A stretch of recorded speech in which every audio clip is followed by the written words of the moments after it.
नमस्कार, the crime show में स्वागत है आप सभी का। आप देख रहे हैं Viz24। मैं हूं आपके साथ श्रवण तंबोली। दमोह में एक बार फिर लव जिहाद और धर्मांतरण का मामला सामने आया है। समुदाय विशेष के युवक ने पहले बहला फुसलाकर युवती से शादी की और फिर जबरन धर्म परिवर्तन करवाने की कोशिश में था।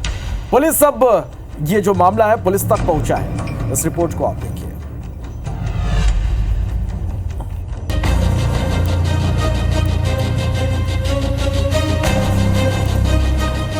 दमोह में धर्मांतरण के मामले थमने का नाम नहीं ले रहे हैं। ताजा मामला दमोह के देहात थाना क्षेत्र में सामने आया, जहां पर एक युवती को समुदाय विशेष के युवक ने पहले बहला फुसलाकर शादी की। उसके बाद अब आरोपी युवक युवती पर जबरन धर्म परिवर्तन करने का दबाव बना रहा है। आरोपी ने धर्म परिवर्तन न करने पर युवती को जान से मारने और तेजाब से जलाने की धमकी दी। इस पूरे मामले की शिकायत युवती ने दमोह एसपी से की। वहीं पीड़िता की शिकायत पर पुलिस ने विभिन्न धाराओं के तहत आरोपी युवक के खिलाफ मामला दर्ज कर जांच शुरू कर दी है। पीड़िता ने बताया कि करीब 4 साल पहले गुड्डू उर्फ कासिम कसाई से उसकी ऑनलाइन बात हुई। उसने बहला फुसलाकर युवती को प्यार के जाल में फंसाकर उससे शादी कर ली। हालांकि पीड़िता के अनुसार उस समय उसे इस बात की जानकारी नहीं थी कि आरोपी एक मुस्लिम है। और जब आरोपी पीड़िता को लेकर अपने घर कसाई मंडी यानी नूरी नगर पहुंचा, तब पीड़िता को पता चला कि आरोपी दूसरे धर्म का है। पीड़िता के विरोध करने पर आरोपी ने पीड़िता को करीब 12 दिनों तक कमरे में बंद कर रखा और उस पर मुस्लिम धर्म स्वीकार करने का दबाव बनाया। प्रताड़ना के बाद पीड़िता वहां से भाग खड़ी हुई और अपने माता पिता के साथ रहने लगी। जब मैंने उससे तलाक की मांग की कि मैं धर्म नहीं बदलूंगी, मुझे तलाक चाहिए, तो उसने मुझे तेजाब मारने की धमकी दी। एक दिन मेरे घर के बाहर तेजाब लेकर आया था कि कभी भी मुझे मार सकता है, और तब से लेके आज तक में मेरी माँ को, नानी को और मुझे जान से मारने की धमकी दे रहा है। इनका कहना है कि पहचान छुपाकर मेरे से जो है मेरी अप्रोच में वो व्यक्ति आया और पहचान छुपाते हुए फिर अभी मेरा धर्म परिवर्तन कराने के लिए पिछले 3 साल से दबाव बनाया जा रहा है। साथ में मारपीट भी की जा रही है। फैक्ट्स को डेवलप करते हुए और जो इसमें एप्लीकेंट है उनसे लगातार हमारी पूछताछ जारी है और हम इसमें जो है तत्काल जो है कार्रवाई करेंगे। इस पूरी घटना की शिकायत पीड़िता ने एसपी कार्यालय पहुंचकर की और न्याय की गुहार लगाई। वहीं पीड़िता की शिकायत पर पुलिस ने आरोपी युवक के खिलाफ लव जिहाद और जबरन धर्म परिवर्तन कराने, धोखाधड़ी करने की विभिन्न धाराओं में मामला दर्ज कर जांच शुरू कर दी है। जितेंद्र गौतम, IBC24 दमोह। और इस बीच शिवपुरी से एक बड़ी खबर है। सरपंच के भाइयों ने युवक की हत्या कर दी है। दलित युवक के लाठी से मारकर हत्या कर दी। खेतों में पानी को लेकर विवाद हुआ था, पुरानी रंजिश भी बताई जा रही है। घटना के बाद आरोपी मौके से फरार है। सुभाषपुरा थाने की यह घटना है। तो ये बड़ी खबर, तस्वीरें भी आप देखिएगा। दलित युवक की लाठी से मारकर हत्या कर दी गई है। सरपंच के भाइयों ने युवक की हत्या की है। दलित युवक की लाठी से मारकर हत्या कर दी। खेतों में पानी देने को लेकर विवाद हुआ था। पुरानी रंजिश भी इस घटना की वजह बताई जा रही है। घटना के बाद से आरोपी फरार है। सुभाषपुरा थाने की यह घटना है। तस्वीरें भी आप देखिएगा। एक बार फिर किस तरह से दबंगई यहां पर सामने आई है। सरपंच के भाइयों की यह दबंगई है। दलित युवक की लाठी से पीट कर हत्या कर दी गई। खेतों में पानी को लेकर विवाद हुआ था। पुरानी रंजिश भी इस घटना की वजह बताई जा रही है। घटना के बाद आरोपी मौके से फरार है। सुभाषपुरा थाने की घटना है।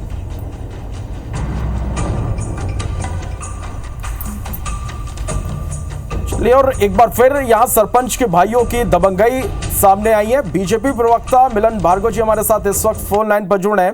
मिलन जी, लगातार इस तरह की घटनाएं सामने आ रही है और एक बार फिर से सरपंच के भाइयों की यह दबंगई है कि दलित युवक की लाठी से पीट कर हत्या कर दी गई है। किस तरह की कार्रवाई की उम्मीद की जाए इस मामले में? देखिए, पहली बात तो ये मध्य प्रदेश की भारतीय जनता पार्टी की सरकार है। डॉक्टर मोहन यादव जी यहाँ मुख्यमंत्री हैं और जिस कानून के राज में मध्य प्रदेश चल रहा है उसमें कानून कठोर भी है और बहुत संवेदनशील भी है। इस प्रकार के मामलों पर त्वरित कार्रवाई भी होती है। कठोर से कठोर जो सजा का प्रावधान है उसको भी दिया जाता है।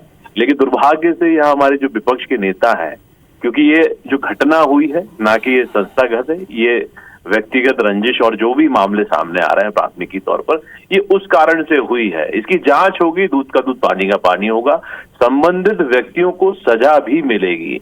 लेकिन कांग्रेस पार्टी चाहती है कि मध्य प्रदेश की शांति को भंग करके वर्ग और जातीय हिंसा की तरफ ले जाया जाए, क्योंकि इनका जो रुख है वो देश को बांग्लादेश बनाने वाला है। क्योंकि इनके तमाम नेताओं ने कहा कि हम जल्द इस देश को बांग्लादेश की आग में झोंकेंगे और सत्ता पर काबिज होंगे। मतलब राहुल गांधी जी देश की जनता द्वारा नहीं चुने गए, तो अब दंगे फसाद और इस प्रकार के आरोप प्रत्यारोप के दौर तो लगातार जारी रहेंगे, लेकिन जिस तरह से घटना निकलकर सामने आई है और लगातार कुछ मामले पिछले दिनों भी इस तरह के देखने को मिले। आप हमारे साथ बने रहेगा। स्वदेश शर्मा जी, कांग्रेस प्रवक्ता, हमारे साथ जुड़े हुए हैं। स्वदेश जी, एक बार फिर से एक दबंगई की घटना यहां सामने आई है। तस्वीरें भी लगातार हम टेलीविजन स्क्रीन पर दिखा रहे हैं अपने दर्शकों को। लाठी से पीट कर दलित युवक की हत्या की गई है। आपकी क्या प्रतिक्रिया इस पर? माननीय मुख्यमंत्री जिस जिले से आते हैं, उज्जैन से अगर शुरू करूं तो वहां से दबंगई शुरू होती है और पूरा प्रदेश आज स्थिति ये हो गई है कि पुलिस को थाने में पीटा जा रहा है, पब्लिक को रोड पर पीटा जा रहा है। राजधानी में लोग बंदूक से दिखा करके गोली मारने की धमकी देते हैं पुलिस वालों को। अब गुनाह की बात करें तो गुनाह में बंजारा परिवार के घरों को जला के उनका पूरी गृहस्थी सुहा कर दी जाती है। शिवपुरी में घटना आपके सामने है। कुल मिला के लाइन ऑफ ऑर्डर पूरी तरह बिगड़ चुका है।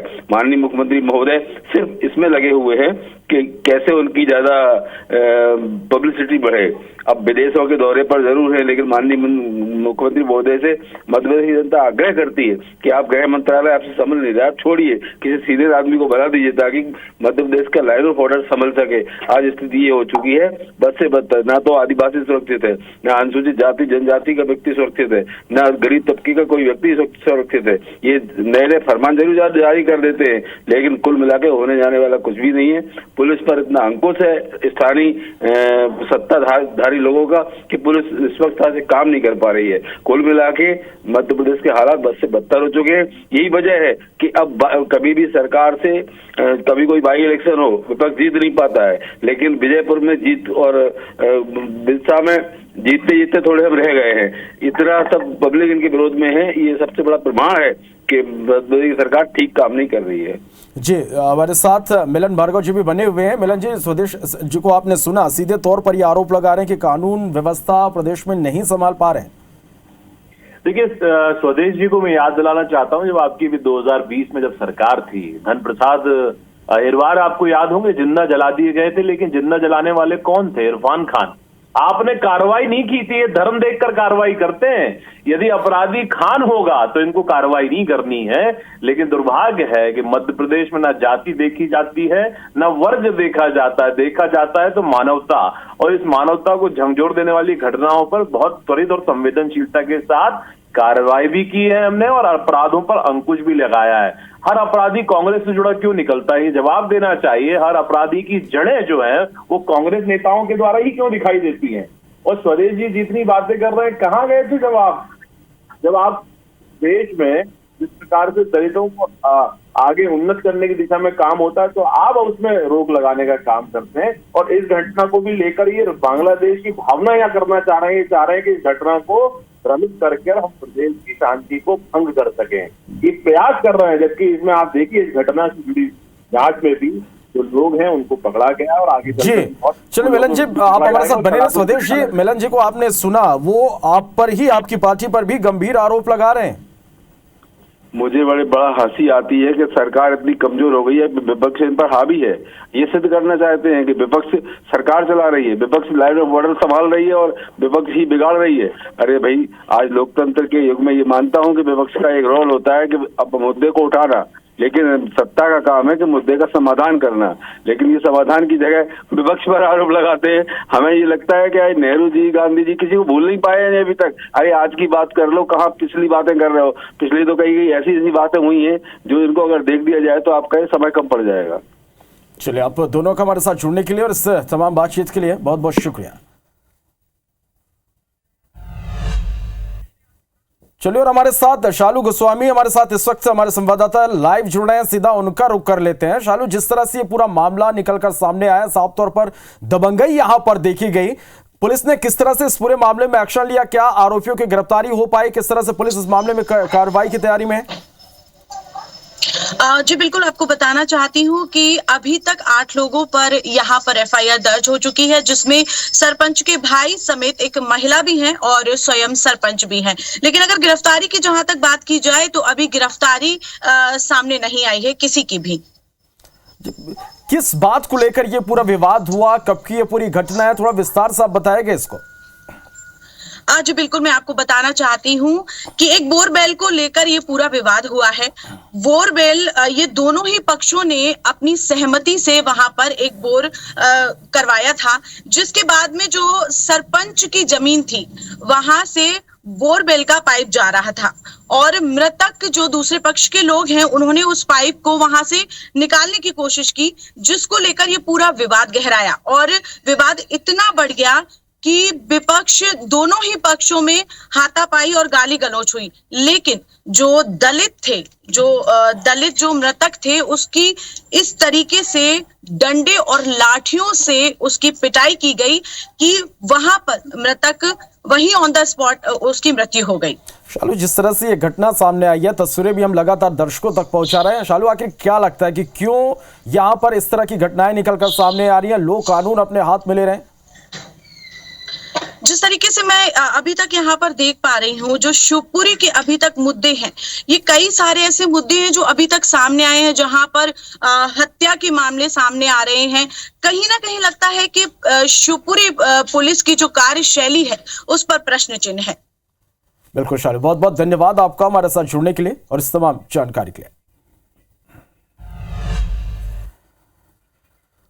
तो शिवपुरी में सरपंच के भाइयों ने दलित युवक की हत्या कर दी। कांग्रेस नेता अरुण यादव ने एक्स पोस्ट कर सरकार पर सीधे तौर पर निशाना साधा। दलितों आदिवासियों की कब्रगाह बना मध्य प्रदेश। अरुण यादव ने एक्स पर पोस्ट कर यह बड़ा आरोप लगाया। दलितों पर अत्याचार के मामले में मध्य प्रदेश तीसरे स्थान पर है। मध्य प्रदेश में लॉ एंड ऑर्डर वेंटिलेटर पर है। अरुण यादव ने एक्स पोस्ट के जरिए ये आरोप लगाया है।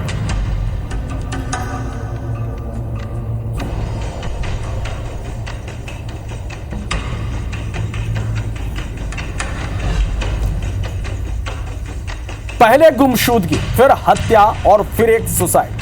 कोरिया के जुर्म की जो दास्ता अब हम आपको बताने जा रहे हैं, उसे सुनकर शायद आप भी हैरान रह जाएं और सोच में भी पड़ जाएं कि आखिर ये कैसी मर्डर मिस्ट्री है। लेकिन कोरिया पुलिस आखिरकार जा पहुंची आरोपियों के गिरबान तक। कैसे, इस रिपोर्ट को आप देखिए।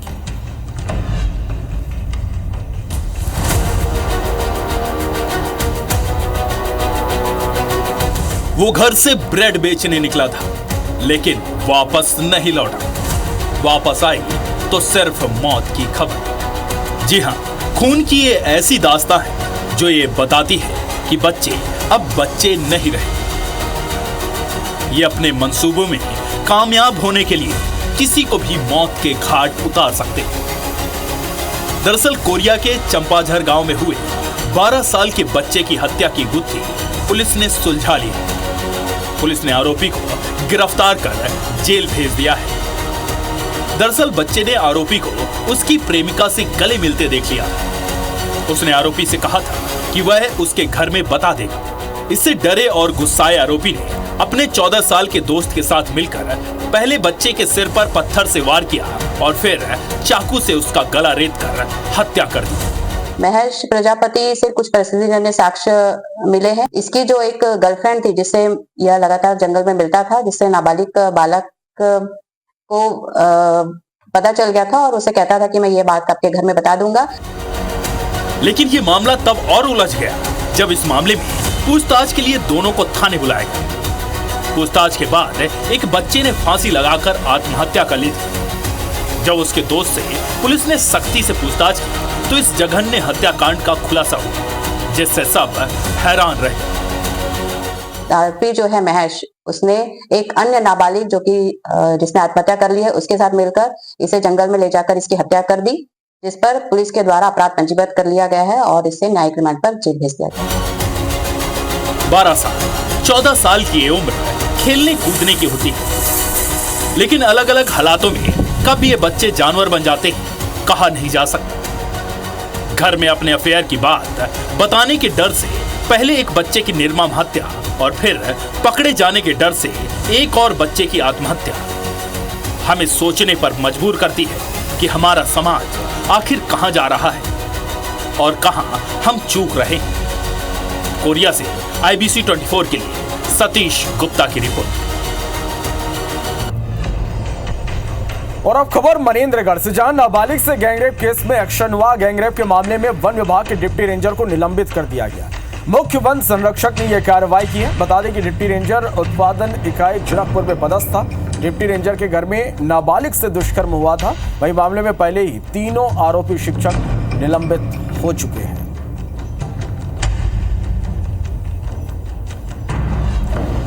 बिलासपुर में ट्रांसपोर्टर ने जहर खाकर खुदकुशी कर ली। ट्रांसपोर्टर के इलाज के दौरान मौत हो गई। ट्रांसपोर्टर परसदा का रहने वाला था। कारोबार में लेन देन को लेकर परेशान रहने की बात अभी सामने आ रही है।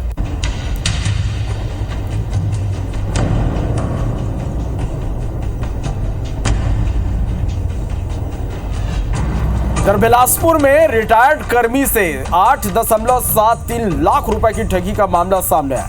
ठगों ने क्रेडिट कार्ड की राशि बढ़ाने का झांसा दिया, खाते से ऑनलाइन रकम पार कर दिया। सिविल लाइन थाना क्षेत्र का यह मामला है। पुलिस मामले की जांच में जुटी हुई है।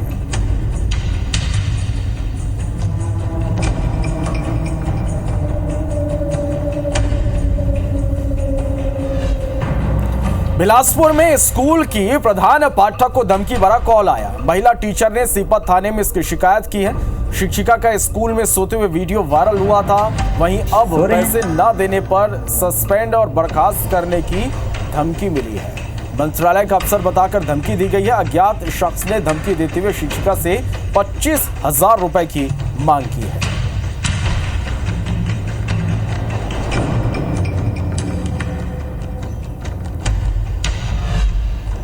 इधर बिलासपुर में हॉस्टल में मारपीट और एयरगन दिखाकर धमकाने का मामला सामने आया। बस हॉस्टल में दो पक्षों से में मारपीट हुआ था। वहीं अब दोनों पक्षों के खिलाफ केस दर्ज कर लिया गया है। नशे में शोर मचाने को लेकर विवाद हुआ था। सरकंडा थाना क्षेत्र का मामला है।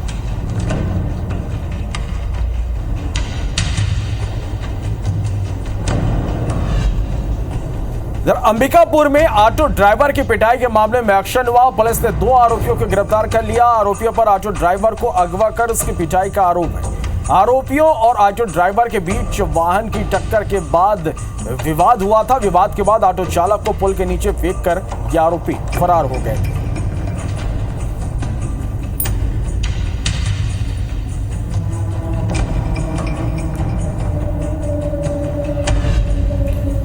अंबिकापुर में पति ने पत्नी पर चाकू से जानलेवा हमला कर दिया। हमले में पत्नी के गले में गंभीर चोट आई है। दूसरी महिला से बात करने पर पत्नी ने विरोध जताया था, जिसके बाद नशे में धुत पति ने इस घटना को अंजाम दिया। गांधीनगर थाना में आरोपी पर केस दर्ज कर लिया गया।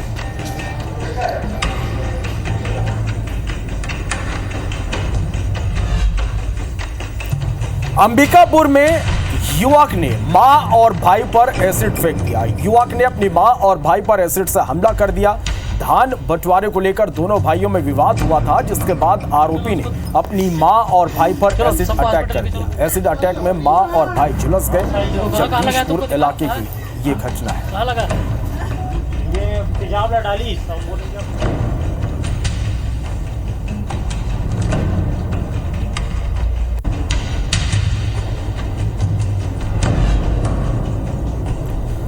आपने नटवर लाल की कहानी तो जरूर सुनी होगी, लेकिन हम आपको बताएंगे सूरजपुर के नटवर लाल की कहानी, जिसकी उम्र है सिर्फ 22 साल। लेकिन अपने मंसूबों से इसने सैकड़ों लोगों को अपने जाल में फंसाया और लगाया 200 करोड़ का चूना। तो कल तक गांव में आवारा घूमने वाला युवक रातों रात कैसे करोड़पति बन गया? इस सवाल का जवाब आइए ढूंढते हैं।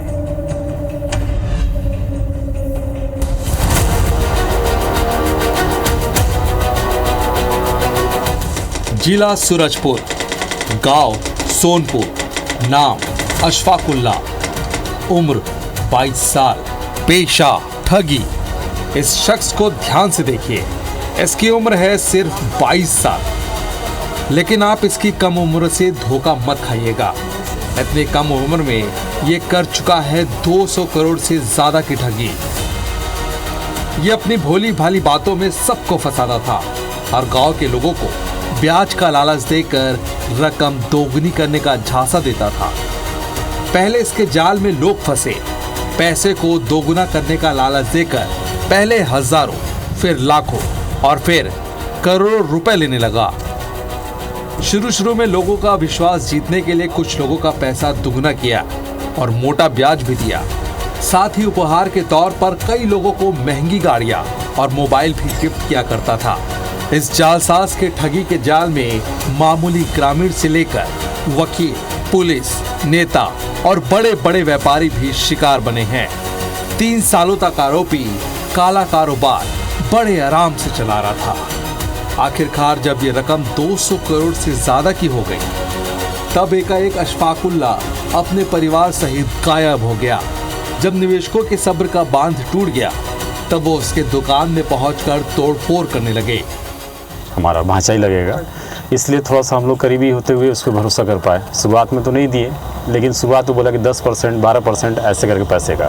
कई गाड़ियों का अपना कैपिटल लेके चलता था, रहता था उसके पास, और बुलेट वगैरह बाकी लोगों को कुछ दिया, गिफ्ट किसी को मोबाइल भी दिया है, ऐसे कर करके वो प्रलोभन दिया करता था। कुछ अफवाहें फैलाएं कि नहीं अशफाक बाहर जाता है तो ऐसा करता है ना। कहीं ऐसा कोई इशू ही नहीं है कि हम लोग कुछ काम करते हैं, है ना हमने किसी का पैसा लिया है एक लोगों का, ना किसी का पैसा लगाए हैं, है ना। हम तो खुद सुनते हैं तो अचंभित हो जाते हैं कि कहाँ ऐसा पैसा लगता है। शिकायत के बाद अब पुलिस मामले की जांच में जुट गई है। साथ ही कोतवाली पुलिस की एक टीम गठित कर आरोपी की तलाश की जा रही है। आरोप ये भी है कि पीड़ितों को उसके सहयोगी जान से मारने की धमकी तक दे चुके हैं। जो एफआईआर हुए हैं और जो अभी शिकायत आई है उसको मिला करके 40 और 45 यानी लगभग 85 लाख रुपए का इसमें लेना पाया गया है और इसकी जांच की जा रही है और अशफाक की तलाश की जा रही है। इससे पहले छत्तीसगढ़ के रायकोना में शिव साहू नाम के युवक ने सैकड़ों लोगों को करोड़ों रुपए का चूना लगाया था। इसकी जानकारी पुलिस को होने के बाद भी पिछले 3 सालों से अशफाकुल्लाह बेखौफ होकर लोगों को ठग रहा है, लेकिन पुलिस शिकायत के इंतजार में अब तक बैठी थी। यदि पुलिस ने समय रहते कार्रवाई की होती तो शायद आज अशफाकुल्लाह 200 करोड़ की ठगी करके फरार ना होता। सूरजपुर से IB Student 4 के लिए नितेश गुप्ता की रिपोर्ट। तो द क्राइम शो में फिलहाल इतना ही। रुकेंगे एक छोटे से ब्रेक के लिए। ब्रेक से लौटेंगे तो आपको दिखाएंगे यूपी अपडेट।